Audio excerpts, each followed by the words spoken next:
Hello, everybody. Welcome to the Destroy Duchenne podcast. My name is Elijah Stacy. I'm the founder of the nonprofit organization Destroy Duchenne and the host of the Destroy Duchenne podcast. Today, we have with us a special guest, Bradon, who also happens to suffer from Duchenne muscular dystrophy, and I'm excited to have him on. So, welcome, Bradon. All right, yeah, I'm super excited about today. It's a little weird because I'm usually the host, but today I have my own podcast, but today I'm being questioned, so we'll get to that later, but I'm excited for this. Yeah, so I'm really intrigued by that. So when Bradon signed up to be on the Destroy Duchenne podcast, he mentioned that he's a podcast host and that he does some pretty cool stuff, and so that really got my attention. But yeah, let's go ahead and just kind of introduce you to the audience whenever. So Bradon, how old are you? Yeah, I'm Bradon Coy. I am 15 years old, almost 16. I had to think about that. That's a little weird, but yeah, I'm 15. I'm in a little town called Monroe, Washington, about an hour outside. Actually, no, probably about 45 minutes outside Seattle. Nice. So yeah, there's a lot of cool things like good concerts and stuff like that around here. But yeah, I love it here. We live in Monroe is kind of a farm town, I guess. So there's a lot of countryside and a lot of dairies and stuff like that. And so yeah, we basically live in the middle of the woods, and it's like 15 minutes to Monroe. So yeah, I really love where we live.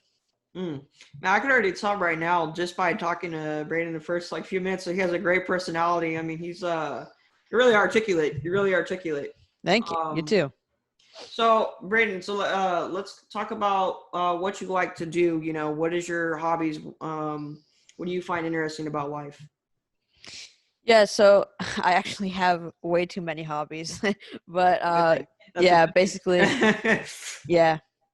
So since I was about 3 or 4 years old, I've been super interested in bugs, and we'll definitely talk about that a lot more later because that's my main sort of focus in life. But yeah, I really love bugs. I really love nature, but my main focus is entomology. Entomology is the study of insects, and so I love to go outside and I love to hunt for bugs. And so the physical portion of that is a little bit harder for me as time goes on, but I still get to do it and I love doing it. So I love to go out hunt bugs. One of my favorite things to do is take pictures of the bugs that I find. I also like to pin them. So I have a big pinned collection. So if you go to like a museum or something like that, then they have a bunch of pinned specimens, and I have a big collection of those that I've caught myself and all that. And then so like bugs is a big hobby because I also keep bees. So that's like a whole nother hobby on top of that. Yeah, and so I'm really into just nature and stuff in general. And so but mainly entomology. And so, and then I also love to, like I said, I like to take pictures of bugs. So, that's like a whole nother hobby by itself because you need photography. Yeah, photography. Yeah. So I've got a camera, and so that's a whole nother hobby because you have your own equipment for that.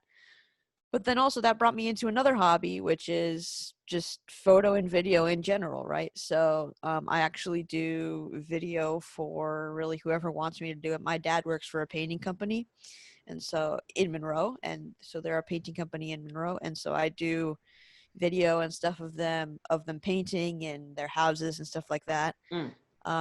Yeah, so that's sort of another hobby, but they pay me for that. That's sort of, I guess, a job, but we're going to talk about this later. Side hustle. Yeah, going definitely. on right there. Got a little entrepreneur up here. I love it. Yeah. I love it. This man's only 15. This is I'm gonna be really honest with you. When I got your email and I was reading like how you've been communicating through email, I was like, this dude really reminds me of myself, because when I was 15, that's when I started, Destroy Duchenne, and that's when I got on my entrepreneur grind, and definitely I could already tell this dude is like on it. This guy is Nels. So okay, I want to get into all that stuff too, but so what grade are you in? I'm assuming that you're probably sophomore, junior. Yeah, I'm coming in. I'm a coming in sophomore, so I'm gonna be a sophomore in high school. Yeah, and so yeah, I mean, back to my hobbies. I love board games too. So that's more of a smaller hobby, I guess. So I love to play board games. What kind of any in particular or? Of course the classics like Monopoly, Risk, Catan, all of those. And so, but then I also am a big nerd, so I love to play D&D, Dungeons and Dragons, and another one that some people might have heard of called Warhammer. And so, yeah, those are just some fun things that I like to do in my side time, I guess. But I'm busy all the time, so yeah. Nice, man. I love it. Yeah. I love it, man. What? So how has well, so you mentioned that you like to play video games and stuff. Mm-hmm. Do you play on PC, console? What do you?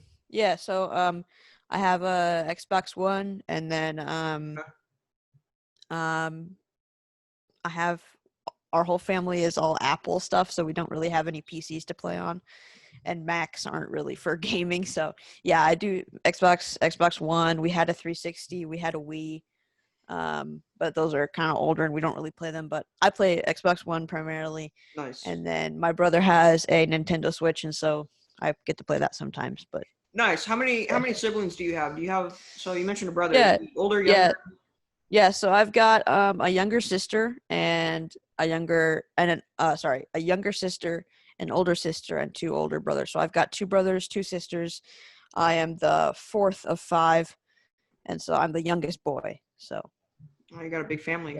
Yeah. And tell us a little bit about them, what they do, maybe like what they like to do. Like, how's your family like? What are you guys into as a family? Yeah. So we really like board games. We love to play board games. Yeah, we just love to hang out together, cook food. We don't really go out and do things as a family much anymore because my oldest brother is 22, and so we're kind of an old, like a age group gap sort of thing. And so Yeah. my younger sister's 12 and I'm 15, so it's like 12, 15. My older brother is my other older brother is 19. Yeah, 19. And then my older sister is 20, and then my oldest brother is 22. So Okay. yeah, so definitely a range of ages. And so so we like to do that sort of stuff as a family. Just hang out at home. We have friends over all the time. We live on property, and so we live on a pretty big property, so we like to do bonfires, and we have four dogs as well. So Okay. Yeah. So what kind of dogs you got? Yeah, so I've got my dog. His name is Achilles, and he is a Saint Bernard German Shepherd mix. And he is 3 years old. He's really big. Yeah, but he's my dog. And then we've got Juniper, and she is my sister's dog. And she's a year and a half. And she's Achilles' niece. So Achilles' sister had a litter of puppies, and she's from that litter. So yeah, she is half Black Lab and then Saint Bernard German Shepherd. So she's more Black Lab than anything. And then we've got two other dogs. There are older ones. They're about 11, and they're 11 years old, and they are Max and Lizzie, and they were both from the same little litter, and they are, oh man, what are they? They are King Charles Spaniel Dachshund mix. So they're littler, but they just still look like puppies, and they're really cute. So has your dog like helped you with Duchenne? Has it, would you say that? So Achilles is so he was okay, so we got him he's 3 years old. So we've had him for a while, and so he was originally intended to be a service dog for me, but usually the way people do that is they do it. We did a ton of research, but it's not like we didn't do our research. But usually the way people do that is they go through other nonprofits and they get dogs from them, which is like Service Dogs for the Blind is one of them. And then service dogs are more so from there's a foundation, I think, out of Florida that is called Service Dogs of America Oh, or something like that. Yeah, something like that. Anyway, but you can get dogs from them, but we didn't really want to go through that because technically they still own the dog, and so if something happened, then they could just take the dog back. Not like they would. I have nothing against that, but we chose to take the route of doing it ourselves, right? So we not bought, that's a bad word, but we got Achilles, and so we originally intended for our friend. Our friend actually trains for guide dogs for the blind, and so she does similar things as to what I would need. She trains dogs for similar things than I would need. And so we were thinking, hey, we could just get Achilles, and then we could have her train him. And then and the thing about that is you need to start training them basically from birth to do that. And so we got him at, I think, 8 weeks, which is the legal time to sell a dog to somebody else. And so it was a little bit too late at that point, and then schedules got all mixed up. So anyway, he's my dog, but he doesn't really help me physically. So more just like he is, just more of a play around. Yeah, he's probably more of dog, my pet, but he's definitely my dog, and he knows he's mine. So but it's funny, when we met him, he would when we were leaving, we visited him a couple times before we got him. And so we would visit, and then he would jump up on the fence and stare at us while we walk away to to leave. So yeah, he definitely knew that we were the ones, and he was the big guy of the litter. So he was a big chunky boy. So yeah, he's very large. So Nice. So, yeah.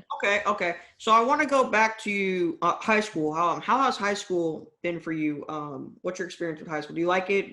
Any favorite classes? Anything you dislike about high school? Like about high school? Let's hear it. Yeah. So I just finished my freshman year. But I'm actually homeschooled, so it's a little bit different in that aspect. But we actually do a I guess co-op sort of thing. It's a classical Christian academy, so it's called CC. CC stands for Classical Conversations. And so basically what that is it's a weekly it's a weekly community, basically, and every week we go on Monday. Different communities meet at different days, but ours is on Monday, and we meet weekly on Monday, and then basically we all get together as a class. So my class had I think 8 kids in it last year. So really small classes, but it's each class for each age group. And so we would have one tutor for all of us, and we would all get together, do class together for that day, and then that would basically prepare us for the rest of the week. And so we would go home and do all our schoolwork for that week based on what we worked on in community, right? So yeah, that's so sort of a co-op. I mean, so yeah, it was a little community that we get together every week. And so that goes all the way from pre-K, I guess, all the way through high school, so you can graduate. My brother Lawson, he's the 19-year-old, and he just graduated from CC high school. So yeah, now he's going to college this fall. So yeah, it takes you all the way from pre-K all the way through high school. So my sister graduated from there, and my older brother graduated from there. So yeah, that's what we're doing. So it's a little bit different. It is still homeschool, but we do a little bit of a community. It's kind of hard to explain, but yeah. Okay, that's cool. What any favorite topics and that you like to learn, or? Yeah, so definitely science, obviously. So I really love learning about how the world works and science and all that. And then something that's interesting about classical education is that they usually teach Latin. So we learn Latin all the way through, and that's really helpful for me because Latin is the language of science, and so it really helps me with my bug stuff, and all the scientific names in every science really is all Latin, and so Latin based, and so all the all the bug names, all their scientific names have all Latin roots, and so that's really helpful for me. I really enjoy Latin. Some kids don't really enjoy it because they don't see how it is a dead language, so to speak, as nobody speaks it anymore. But English is based off Latin, Spanish is based off Latin. Basically, every language that we use today is based off Latin, right? So, English, Spanish, Portuguese, all those languages are based off Latin. So I think it's really helpful. And I also started learning Spanish a while ago, and so it really helped learning that because everything is rooted off of Latin. So I'm like, oh, this sounds like this, and this has the same ending as this, and so this must mean this, right? And so, yeah, it's really helpful for me. So, in other words, my man is a genius. Yeah, I mean, I guess so. Do you get that a lot? That you're really smart? Yeah, I guess so. I don't. Oh, yeah, you do. Yes, you do. This man is really well educated. Yeah, people don't appreciate. You're right though. People don't appreciate like Latin, but a lot of things are based off of Latin, and when you understand Latin, it can really help you. And a lot of words in English, we don't have. I was a couple days ago. I was talking about love, right? And love, like, you could say, I love this computer, I love my parents, I love my dog, I love ketchup. And it's like, well, those all, they don't all mean the same thing, but there's different words. I believe in Greek, like, agape. Agape means like love for one another, and they have different loves for specific meanings. So, no, I appreciate that you appreciate, other languages and yeah, definitely things that go unnoticed. But, okay. Do you read a lot? Yeah, I do. Yeah, I read a lot. Actually, the funny thing is that when I was much littler, I would go to my mom every night carrying an encyclopedia and be like, "Hey, mom, can you read this bug encyclopedia to me?" Yeah, so encyclopedias I used to read a lot. I do have a lot of bug books, but yeah, I like to read for fun. I like to read a lot of sci-fi, so and fantasy. So I love the Lord of the Rings series. The Hobbit is like one of my favorite books ever. Okay. Yeah, so I really love those sort of books. Sci-fi definitely. And so for school we read a lot of books too, but that's kind of a different thing, I guess. Do you like any? I mean, you said bug books, but is there any other like nonfiction? Maybe biographies or other things that pique your interest? Yeah, so biographies. That sense. I I haven't read a whole bunch of those, but there's a lot of biographies from scientists that I like to read. Like stories of expeditions and stuff like that. I think are really interesting. A lot of people don't think they're interesting, but I really do. So, also more like I think you'd probably relate to this, but more so um, like influential people in the public. So, like Elon Musk has a book that one's really good, and so. Well, he didn't write it, but anyway, yeah. So books like that I enjoy as well. So. Okay, so I have two questions. Okay, so one, how often do you read? Just about every night when I can, as long as I don't go to bed too late. Like if I go to bed sort of earlier, then I can read. Yeah. How many pages typically, do you read a day? You think? Probably 10. I'm more of a casual reader. Like my sister blows through books, but I'm Do not you quite that way. highlight, annotate any of that, or? I they taught me how to annotate in school, but I don't do that for fun, right? So my sister does, which is amazing to me. But yeah, she like writes in all her books, and I'm like, I Or just like, want to read it. how about highlighting? Any highlighting or not really? Yeah, not when I'm just reading for pleasure, I guess. Okay. So then my other question, right?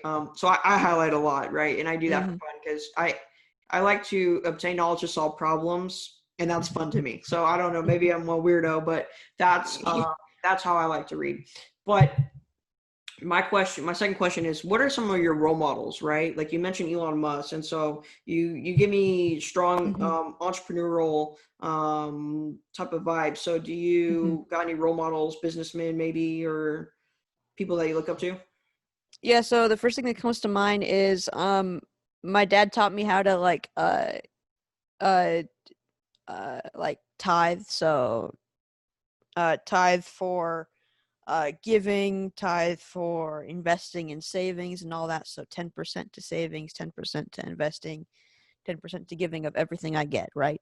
So he taught me the values of saving money and investing money in certain things, either investing in yourself for certain things you're working on, or maybe investing in other people that you believe in. And so, and then the giving portion is more for donations and stuff like that, donations to our church and stuff like that. And so, yeah, so my dad really taught me the values of a good entrepreneur. And so, funny story, when I was about 7, probably 6 or 7, we lived in a neighborhood at the time. And so I really wanted this big Lego set, right? So it was the big Death Star. It was like $400 or something like that. I don't remember.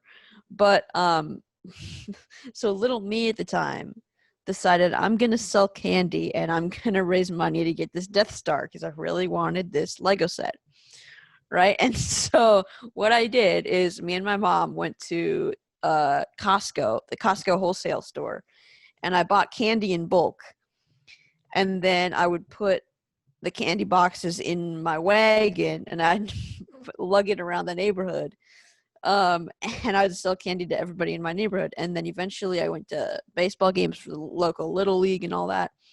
And I sold candy for about 2 years, eventually, until I raised enough money to buy this Lego set. And so my mom always says, my mom said at the time, you may really want that Lego set, but what's more valuable is the lessons you've learned, right? So I really learned more about keeping money and all that, saving money and spending it well.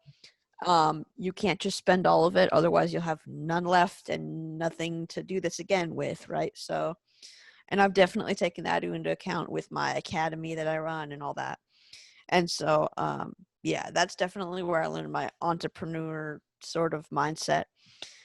Also, role models. I really think Elon Musk is really amazing. What he's working on, and the way that he came from nothing, and now he's the 32nd, I think, most richest man in the world. Oh, he actually moved up lately. He's like top 5 now. Yeah, he moved. Oh, really? Yeah. The last few weeks, yeah. Yeah. But yeah, and so I think that's really amazing about how he did that. Also, more people in the science realm, I guess. Adam Savage is really amazing. Okay. He's basically just a big super nerd. He's what every nerd wants to be. And so, yeah, I really appreciate what he does. Yeah, I mean, other people like that. Yeah, I mean, Steve Jobs was really, really amazing as well. I'm a big Apple fan, obviously. All our stuff is Apple in our house. And so, but that's not just because of what he did. He just created a really amazing legacy about what he worked on. And so, and then that just tells people about, people with college degrees can do amazing things, but so can people without them, right? So you don't have to go to college to do amazing things in the world. And so Steve Jobs didn't. And so I think that's really amazing, that you don't have to. It's just sort of a different option. And so he just kind of demonstrates about, sort of a different path in life. The modern society definitely pushes college, which there's nothing wrong with that. But you don't have to if you don't want to. So, yeah. Mm-hmm. Yeah, there's different options nowadays. I agree with you for sure. Yeah, I mean, you really do sound like me. I swear, I wrote so when I was 15 in sophomore year, I wrote a letter to my principal and to everybody that like, I don't want to do this anymore. I don't want to continue. I was being kind of whiny, but I was basically like, you don't need to go to college. Why do all the teachers say you need to go to college? It's not true. We're $1.3 trillion in student debt. It's obviously not working, So it's just interesting that you bring that up. But okay, do you like any sports or anything like that, or? Yeah, so our family is big on baseball. My big brother, he's 19. He's the one that's going to college. He's actually going to college in North Carolina to play baseball for a Division I school. Oh, okay. Yeah. Congratulations to him. And What's his so name? What's his name? yeah, his name is Lawson, and Awesome. he's Congratulations. gonna play for Gardner Webb. It's in North Carolina. So yeah, it's a Division I school. Eventually, someday he hopes to be drafted. So yeah, that'd be Nice. a big deal. But yeah, my dad's loved baseball forever, so it's definitely in our roots, I guess. My dad played in high school, and yeah, so it's a big part of our family is baseball. So I would say mainly baseball. I'm a big football fan as well. Okay. Seattle Seahawks definitely Okay. because yeah, that's our local team. But yeah. All right. Do you ever go to some of the games, or do you got any favorite? Well, do you have a favorite baseball team, and then do you go to the games? Yeah, so I've never been to a football game. I've never been to a Seahawks game or anything like that. But we go to Mariners pretty often because they're the local team. But we also really like the Red Sox, the Dodgers. Um yeah, those are some of our favorites, but obviously the Mariners as well. So Okay. Okay. All right. That's cool. That's cool. Um, I want to talk to you about movies and TV shows because I feel like you would have a lot to say there. You said you read The Lord of or was it what book did you say you read again? Because Lord of the Rings. yeah, yeah, Yeah, yeah. the Lord of the Rings, So yeah. any TV shows, any movies? Yeah, so I would say I'm a movie buff, definitely. I really like to watch movies. Um Obviously the Marvel franchise is amazing. If you I say it right watched now, super favorite superhero. I swear, if you say this right now, I'm gonna get scared. Who's your favorite superhero? well, it's not in DC. Okay, okay. Definitely Marvel, but I would say probably oh man, that's hard though. Yeah, that's really hard. I mean, I really like Doctor Strange. I think he's really cool from the movies. And then also Captain America, obviously, Iron Man. The sort of the core ones are really cool, I think. So, yeah. If you had to pick, One. uh, Oh man. I would probably say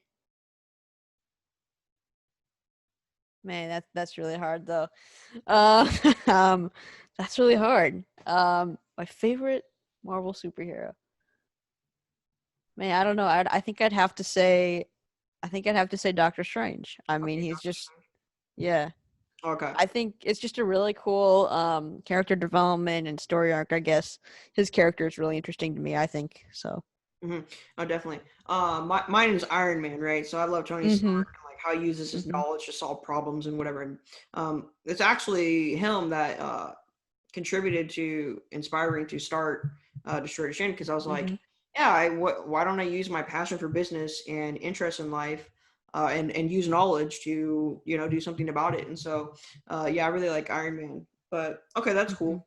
Mhm. So any other movies, TV shows? Yeah, so movies probably my favorite movie of all time. Not a lot of people have heard about it, but I think it was 2011, I think. It's called Interstellar. It's got Matthew McConaughey, and that movie it's I think it's 3.5 hours, so it's a pretty long movie, but it is insane. It is absolutely. It's one of those movies where you watch it and then you're thinking about it for the next 2 weeks straight, like you're just thinking about it, and then you just have to finally watch it the second time. And once you watch it a second time, you just everything clicks and you know, oh, this is how this works. And so yeah, really, really good. Um, yeah, and then probably TV shows. TV shows I've really enjoyed. It's kind of a weird show, but our family is a big fan of Survivor, and so if you've heard about it, I don't remember what channel it's on, but it's been running for like 20 years, and it's really interesting sort of game show. Yeah, really interesting. It's a weird concept at first, but yeah, it's really interesting. Okay. Um, yeah, we have Netflix, so obviously Stranger Things I really enjoyed. I would say that's one of the only shows I actually binged all the way through. But yeah, I don't really watch TV shows by myself really. So it's more of I watch it with one of my siblings or something like that. Mm-hmm. So yeah, I really enjoy that aspect of it. But I would say I'm probably more of a movie buff than a TV show person. So How about music? Any music? yeah, music. So music, I definitely like more of the alternative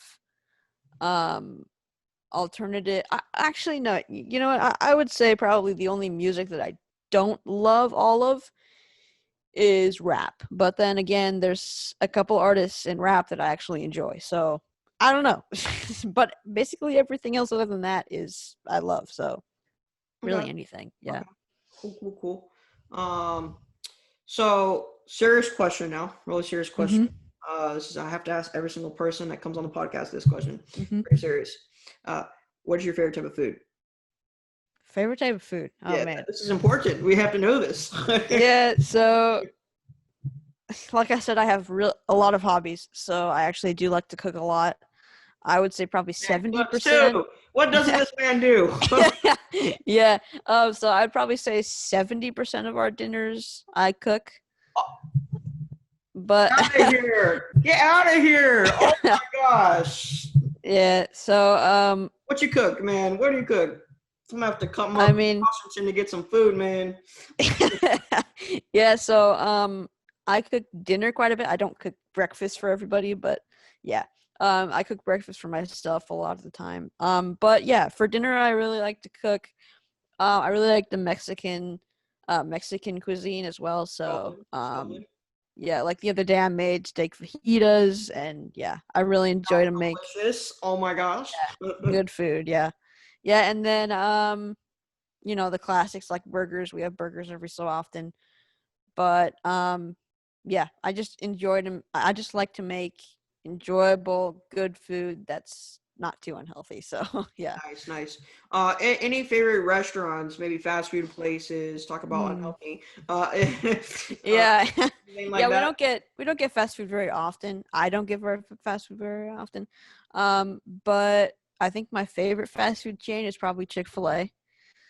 I feel like it's a little bit overrated, but I think it's really good. So yeah, I think a lot of people sort of overhype it a little bit, but I think it's definitely really good if you've ever had it. So That's my little brother's favorite fast food. yeah, it's really good. And so probably my favorite local is we've got a really good Thai place here in Monroe, and so yeah, that Thai place is really good. Okay. My favorite from there is the broccoli beef. If you ever had broccoli beef before, yeah, it's really good. Favorite genre of food, right? Like, so you mentioned Thai food. So, you got a favorite genre of food? Yeah, so like cuisine or like what do you mean? Like place it's Like, from like or Mexican, Chinese, okay. barbecue, like, like, yeah. Yeah, favorite to eat probably. I love to make Mexican. I know it sounds a little bit weird, but I love to make Mexican. But probably my favorite to eat. That's really hard, dude. Yeah, that's pretty hard. Good, man. Food is good. Yeah. All foods are good. Yeah. I mean probably that's pretty hard. Yeah, probably Thai is probably my favorite Yeah. to Okay. eat, I mean. Yeah. Okay, for sure. Yeah, I mean, yeah, I kind of like all foods too. Thai is a little bit harder to make though because it uses some pretty obscure ingredients that you wouldn't really have laying around. So, yeah. Okay. Yeah, man.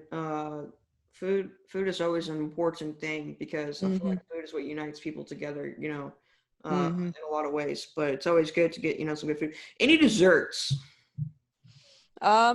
So my little sister is a big baker.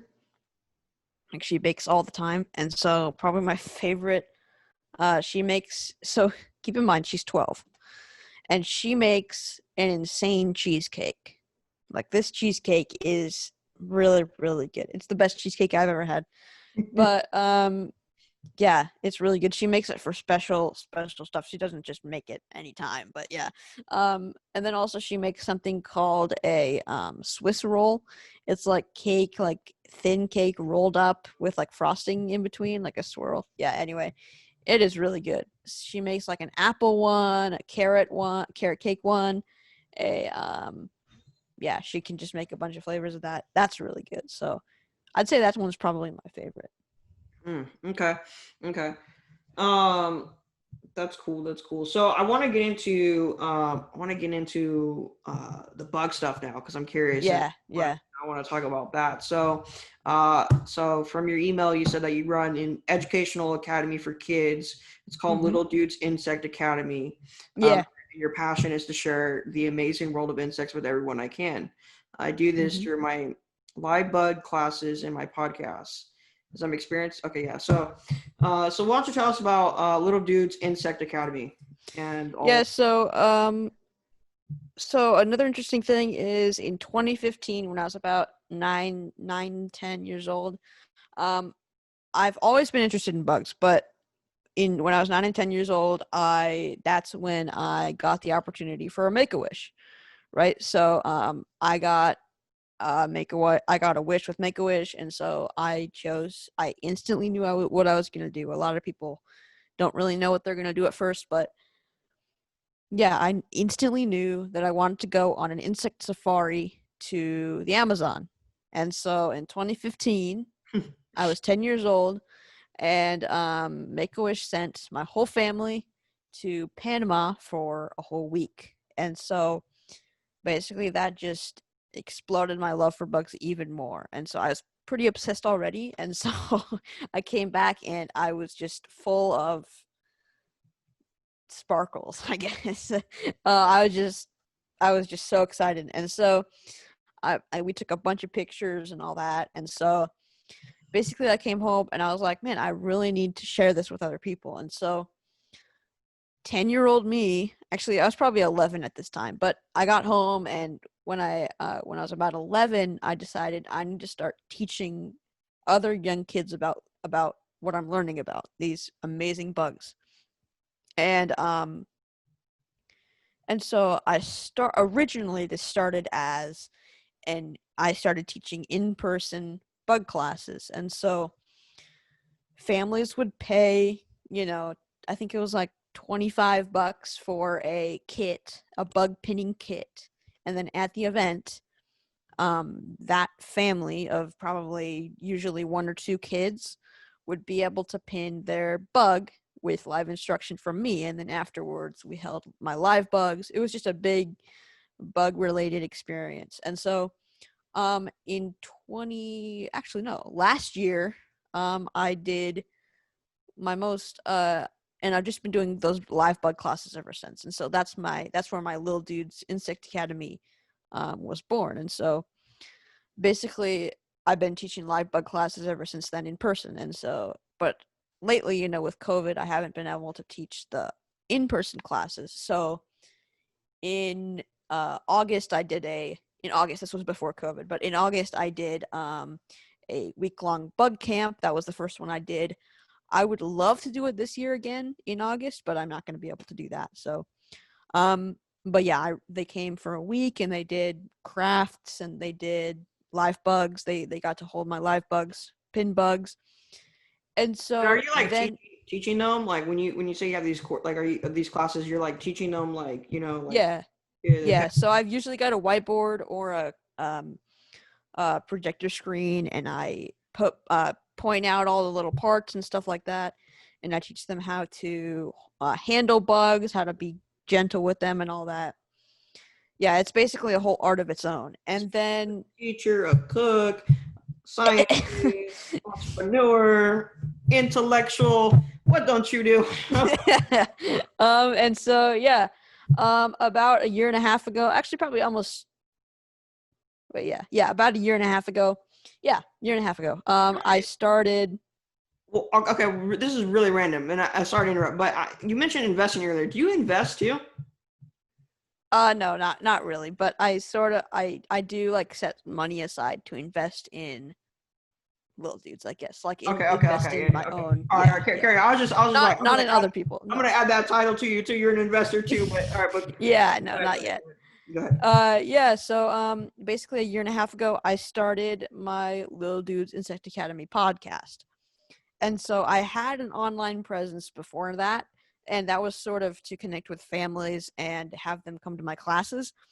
But I didn't really have any live, online resources for them yet, right? So basically how that worked is they would go onto my site, not my site, my social media, and then they would sign up for the class and all that. And so a year and a half ago, I was like, yeah, this isn't enough, right? So I need to be able to share the same experience with people everywhere, right? So that's why I started my Little Dudes Insect Academy podcast. And so I have my Little Dudes Insect Academy podcast running now. It's been running for about a year and a half, like I said earlier. And so basically it's every 2 weeks. I bring on entomologists.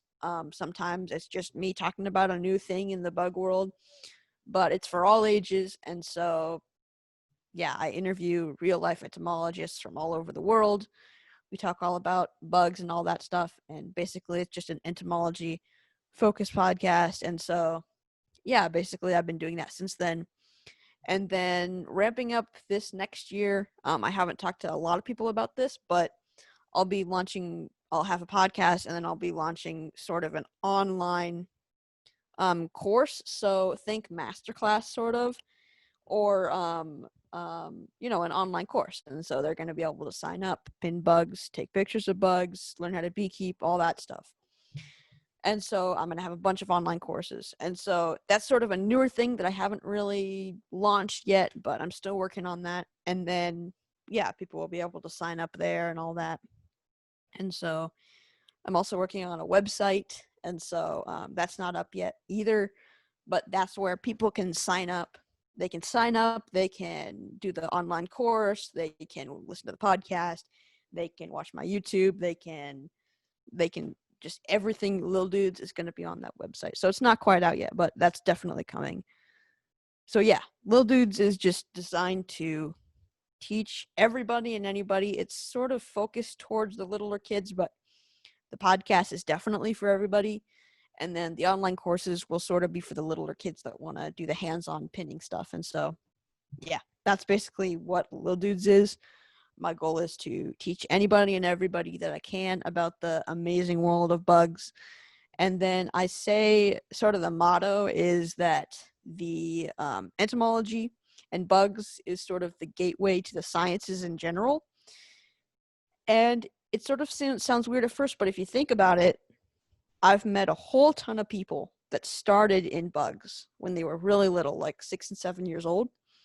And then they ended up being an astronaut, or they ended up being a marine biologist, right? So I say that it's a gateway to just the sciences in general. And so that's definitely true for some people, but then some people, like some entomologists that I've met, started in marine biology. And so I really think that bugs are the gateway, right?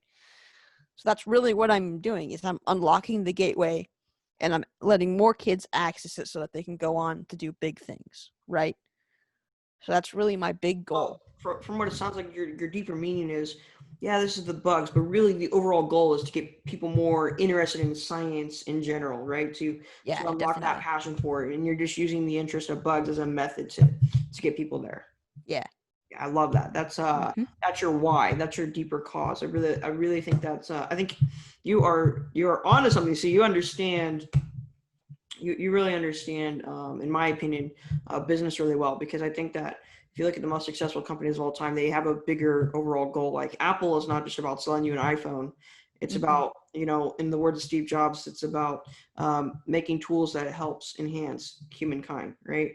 And so, you're definitely onto something there. You mentioned earlier that that when you went on the Make-A-Wish trip, it really enhanced your interest in bugs. But how did you get interested in it before the Make-A-Wish trip? Was there any reason, or are you just kind of there?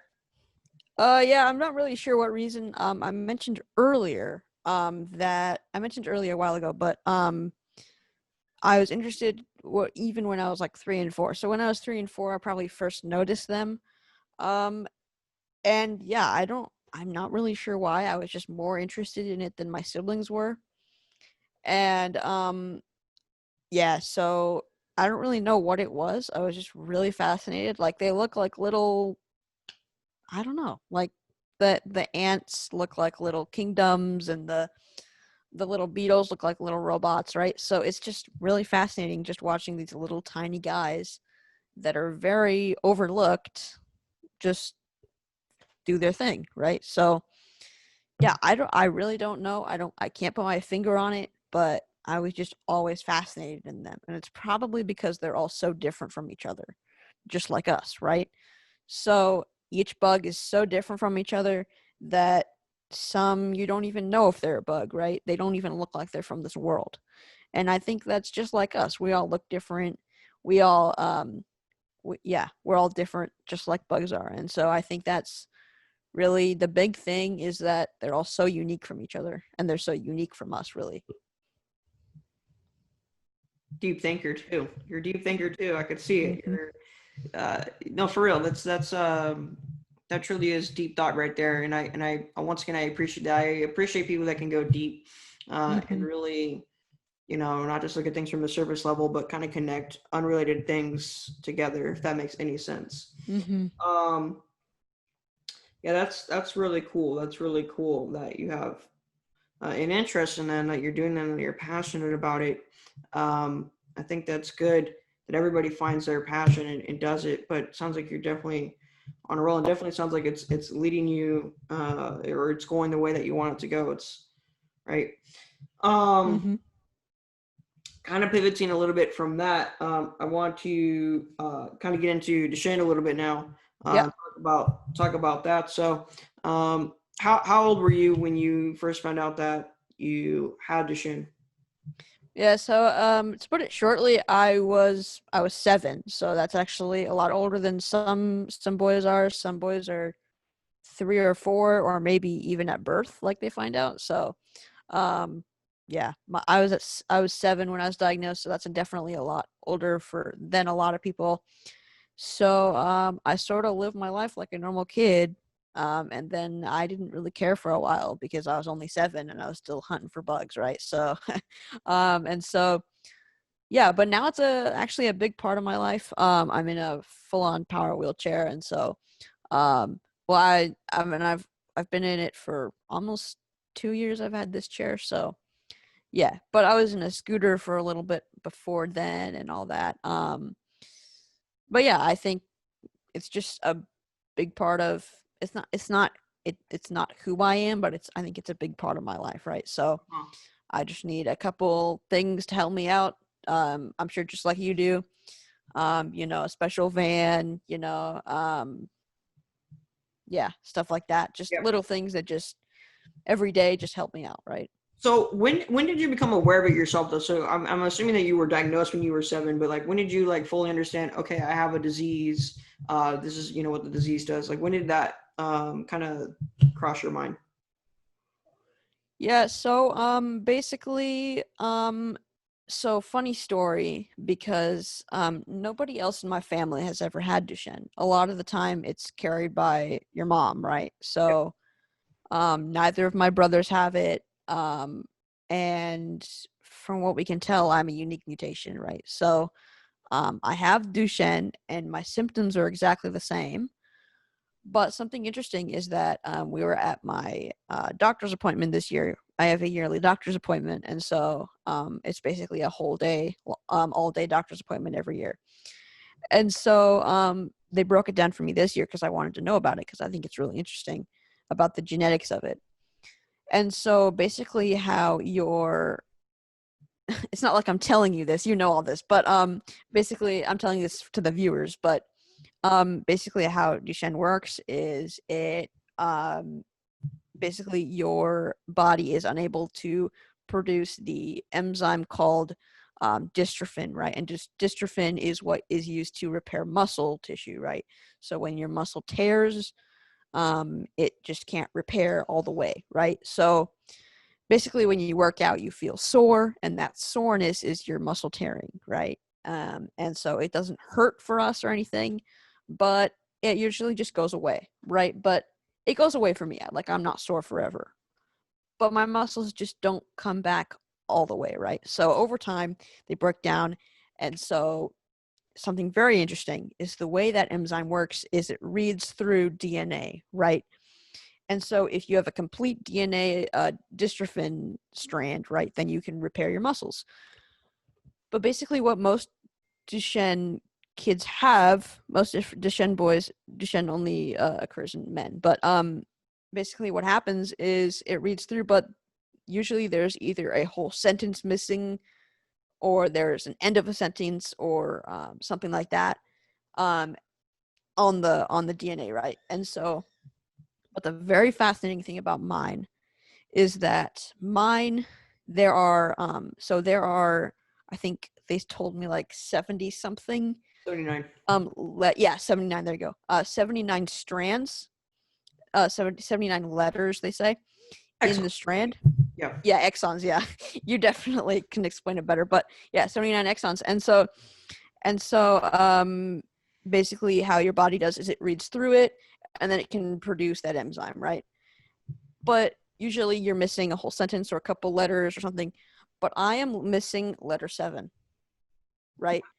So I am missing the very beginning, right? So basically I have no different symptoms, but basically my doctors say that I barely even have Duchenne, right? Because none of my siblings have it.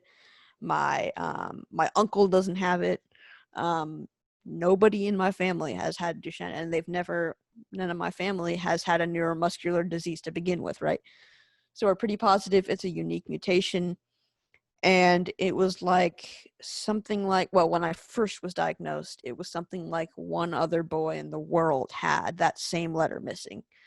And I'm not sure if it's number 7, don't quote me on that, but it's one of them in the very beginning. Like, it's really in the beginning. And so basically I have a very unique mutation. I don't think my nephews will have it. I don't think my sister's kids will have it, and we don't think my mom is a carrier, right? So basically how this works is Duchenne is not carried. Well, no, it is carried.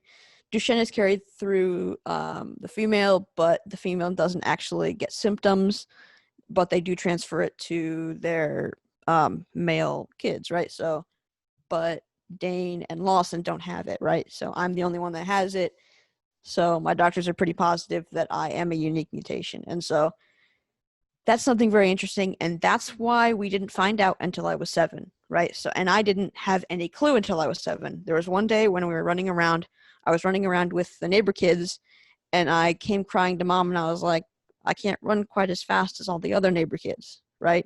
As all my friends. I can't run quite as fast. and so she went, oh, I'm sure it's nothing big deal. But then it kept happening. And so we went to the doctors. I got physical therapy, and they were like, oh, this is weird. We're not sure what it is. And then we were like, and then the doctors basically, funny thing, doctors told us that it was not Duchenne, right? Which is very fascinating. And then my mom went home, and then that night, the doctor himself called my mom, and he was like, hey, I never call my patients about this, but I was wrong today, and I apologize for that, but Bradon does have Duchenne, right? So they really didn't know what it was for about a year, and then that happened, right? So I was getting physical therapy. They really weren't sure what it was because, again, it hasn't been in my family, and that's usually the first thing they look at, right? So yeah, so that's a very unique perspective on my part. I didn't even find out till I was 7. And your question was, when did you first start noticing when did it? you realize and like understand, like, okay, I have this disease, and like this is what the disease does? When did you? Honestly, I was honestly I was probably 9.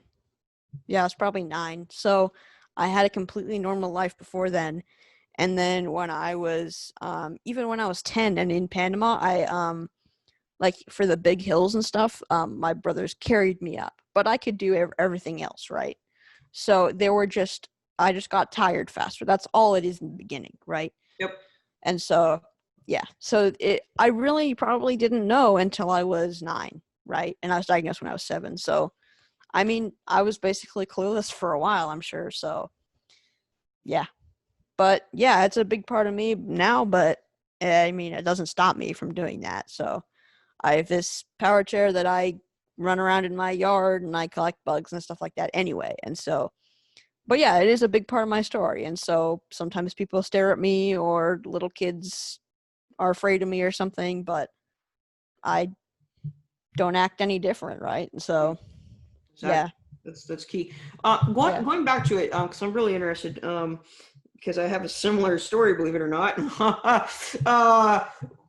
Do they say that you're closer to Becker? Like, do they think that you may have Becker? Like, are you familiar with Becker, right? Yeah. So, they haven't really brought that up. So I would say no. Okay. But yeah, but from my understanding, Becker's isn't until usually you aren't diagnosed until you're much older, like 20 years It's old. more of a milder form of Duchenne, basically. Yeah.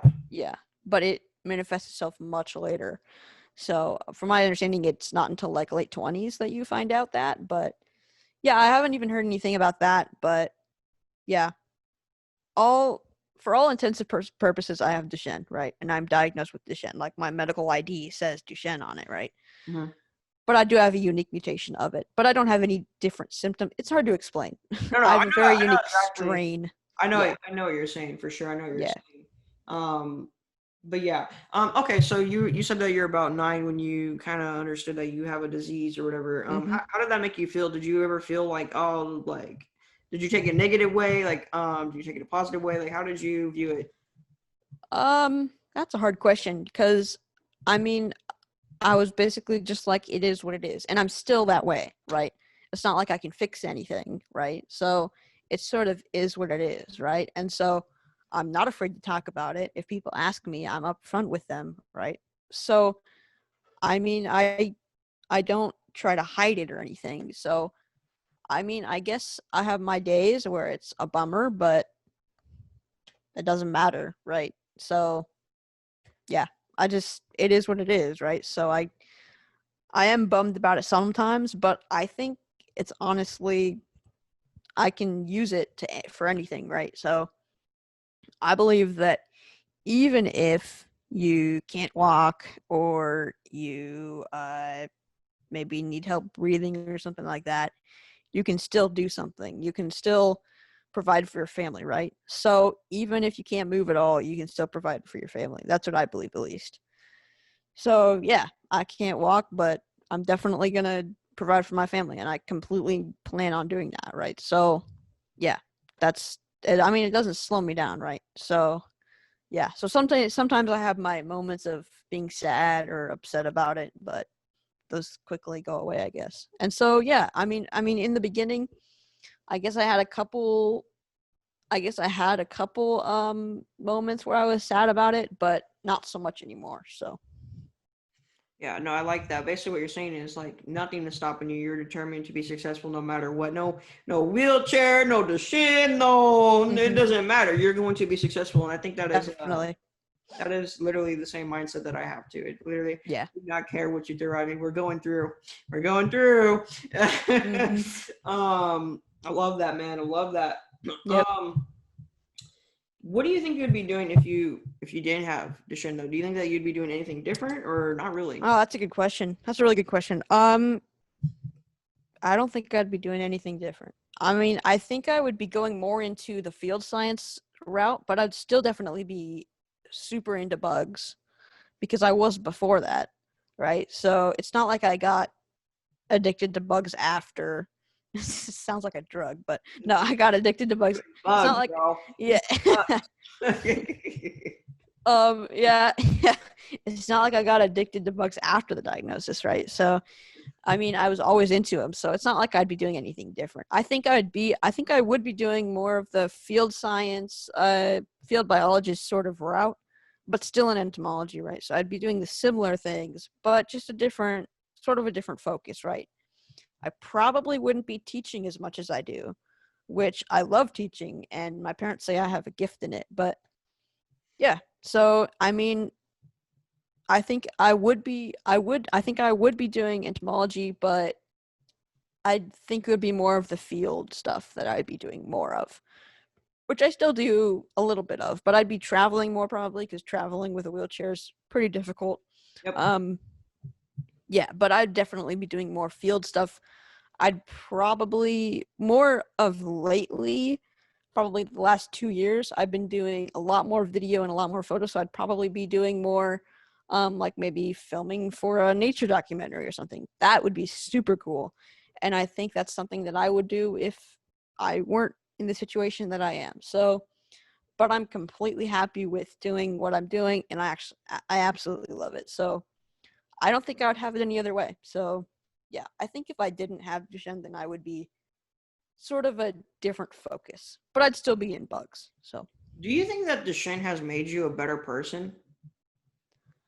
Like, do you think it has, like, um the adversity that you faced? Do you think it has made you view life differently? Maybe be a better, made for the better? yeah, I would say that. Yeah, definitely. I would say that.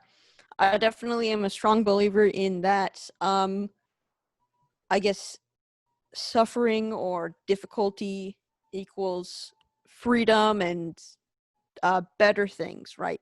It equals a higher mindset, bigger goals, all that stuff. So I think it does. Yeah, I think it has.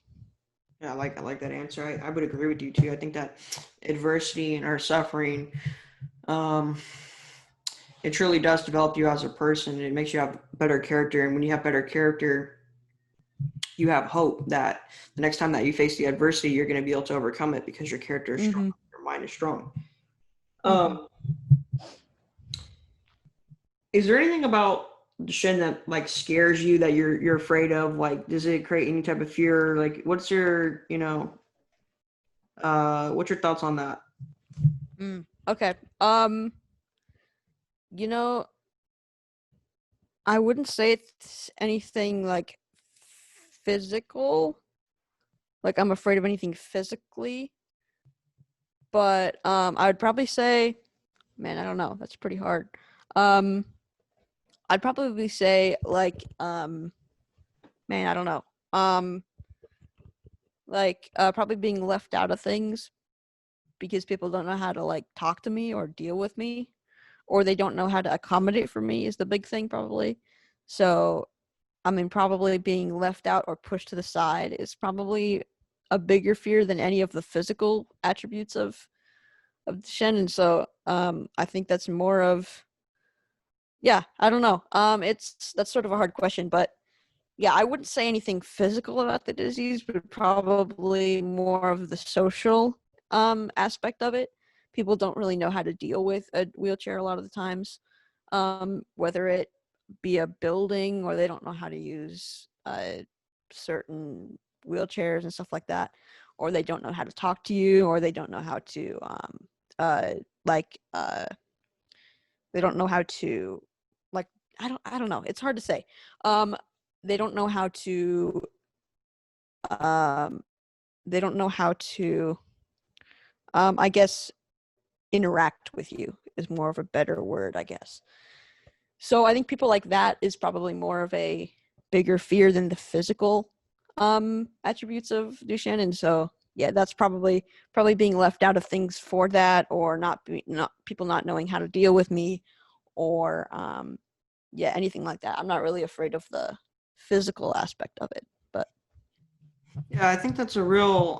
If anyone chooses not to interact with you or doesn't know how to, or doesn't because of the wheelchair, they're mm-hmm. the ones that are truly losing and missing out. Because I mean, you're a brilliant mind. I mean, just talking to you, you can learn so much and just pick your brain. So they're really losing out. I mean, that's just I actually feel bad for them, to be honest with you, because they're Yeah. losing. You should want to pick someone's brain or whatever. And so okay, let's go ahead and move to the wheelchair, right? So how did losing your ability to walk, how did that make you feel? Like, how did you take that? Um, I don't think I really took it that hard. I mean, I actually have a couple friends who are going through the same thing. I have like a handful of friends who also have Duchenne, and so that's good to have people around you. Mm-hmm. And so, I mean, I yeah, I mean, it's not like any of my brothers have it either, so like I don't have that aspect of it where watching other people go through it.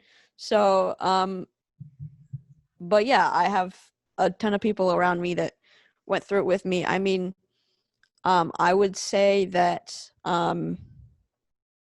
going into a wheelchair before you're ready is probably a really bad thing to do. And so if you guys listening are like know somebody with Duchenne or are a parent of somebody, just keep that in mind. Like from experience, from my experience at least, probably I would say you risk getting injured, but I would say it's just better for the young life of the guy to go into a wheelchair later rather than earlier. And if that's not something they're able to do, then that's completely okay. But I would say just from my experience, I'm being really careful, but from my experience, later rather than earlier to their ability is probably better than preemptively going into a wheelchair, right? So that's why I was in a scooter. A literal sense is why I was in a scooter. I could still walk around a little bit. I could get out of the scooter. But then once it's time for a wheelchair, it's time for a wheelchair, right? It's not time for a scooter anymore. Once you're done with the scooter, you move on to a wheelchair because the scooters really don't have good back support.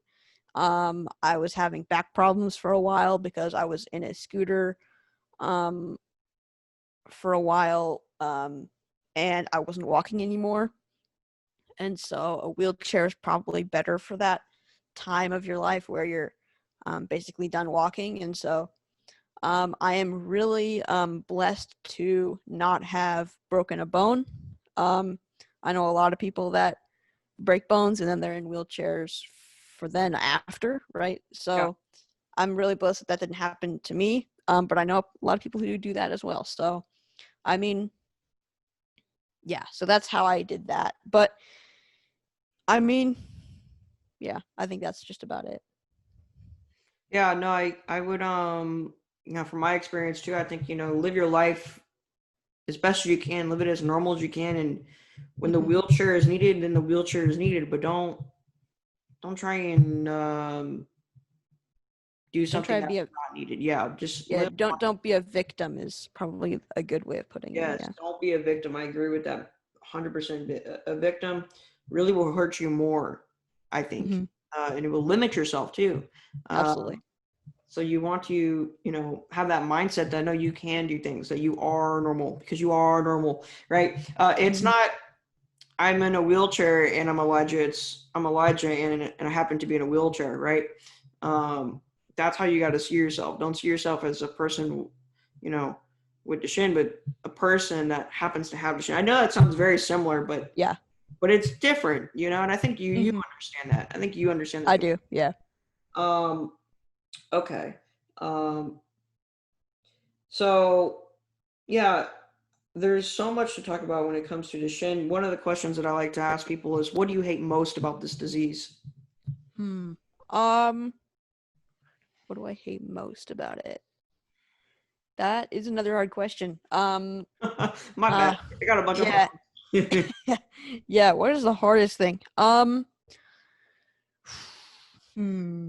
Yeah, what do you hate most about this disease? What do I hate most about it? As weird as it sounds and as weird as it looks to say this, but I actually don't hate it that much, right? I don't want other people to go through it, obviously, but I mean, it's not, I don't know how to say this, but I guess it's not as bad as it looks, right? But what do I hate most? Probably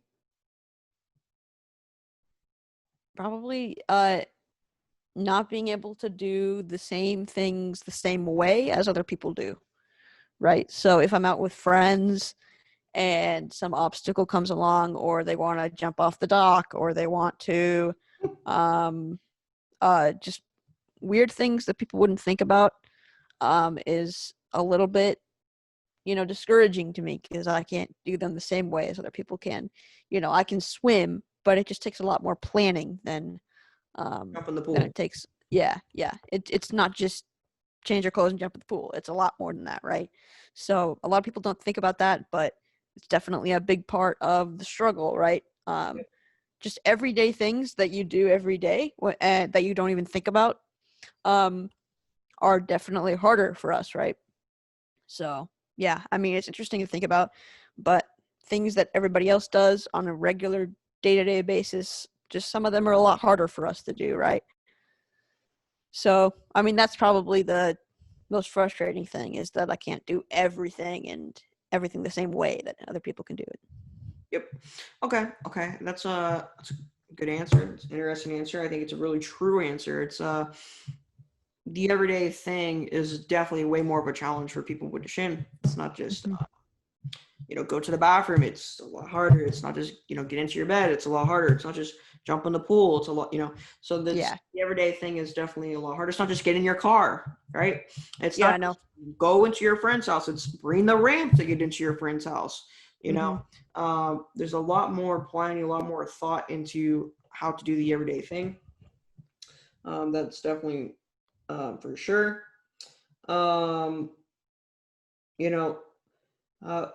is something that you would want people to understand about Duchenne? Would that be your answer, you think? Or is there something that you just want people to know?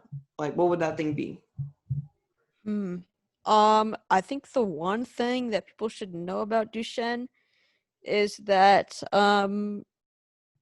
it doesn't really affect the person I am, right? So the great thing, and the thing that I'm really thankful about Duchenne and a lot of neuromuscular diseases, is that they don't affect the brain in any way. So you can still do perfectly fine, and you can do really anything you want to from that aspect. So, and then another thing is probably just talk to them, right? So even with people, just in general, people in wheelchairs, just they don't know how to talk. A lot of people don't know how to talk to you, which is sort of frustrating sometimes. People don't know how to, like, for example, if I'm ordering if I'm ordering some food or something and I have a family member with me, like I usually do, they usually ask them for what I want, right? So does he want ketchup on that, right? And I'm sure people don't even think about that, but it's sort of a pet peeve of mine, is that they ask them for what I want. And I know it's sort of weird to understand, but it's just, I'm sure it's something they don't think about, but they tend to want to talk to the person I'm with rather than me, right?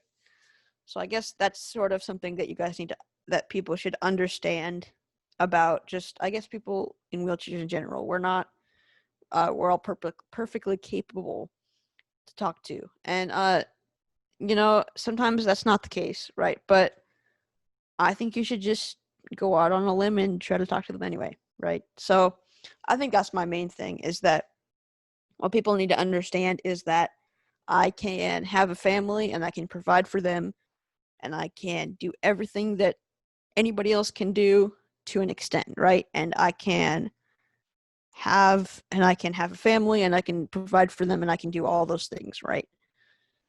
So yeah, that's completely what I plan on doing, right? So I think that's the main thing. You want to have a family one day? You want to get married? Yeah. Have kids? Yeah, definitely. Yeah? Yeah, definitely. How many kids? I don't know. I'm just curious. I mean, yeah, we always have a plan, but that doesn't always work out. So okay. Yeah. Okay. So yeah. Sounds like we kind of covered it all when it comes to Duchenne. I mean, we basically talked about it all.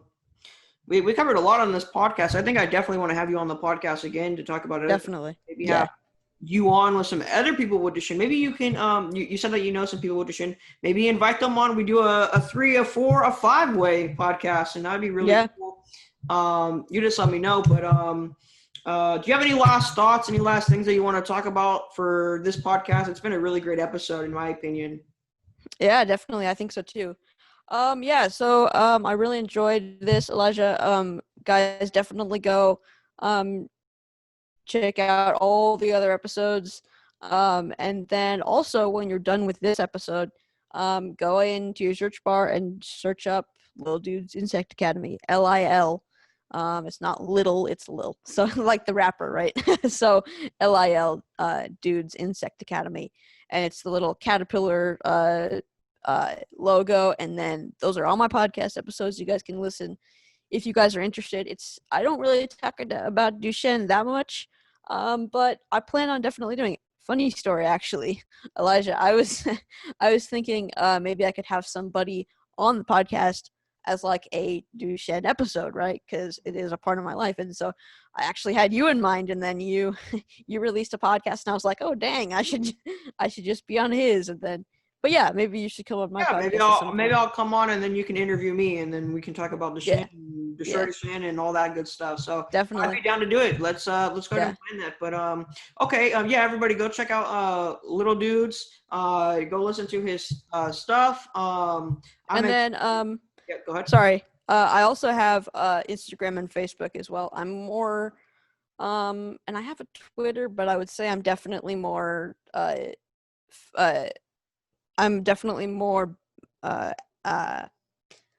can't think of the word. I'm definitely more active on Instagram and Facebook than anything else. And so you guys can go on there, same name, Lil Dudes Insect Academy. I have podcast, Instagram, Facebook, Twitter. And then if you guys really enjoy it, I also have a Patreon account where, I Destroy Duchenne. You guys can donate to them, but I fully intend on making Lil Dudes a full-time job for me. So that means, money. So yeah, you guys can go to my Patreon and you guys can donate monthly. I'm not trying to endorse you guys to spend money on me instead of Elijah, but yeah, if you guys really enjoy that, then you guys can feel free to do that. But just go listen to my podcast. Definitely support somebody in the same community as Elijah, and that I have Duchenne. And so, yeah, I'm doing this all the time, and I don't plan on stopping anytime soon. So, yeah, definitely go check me out. I think that's just about it.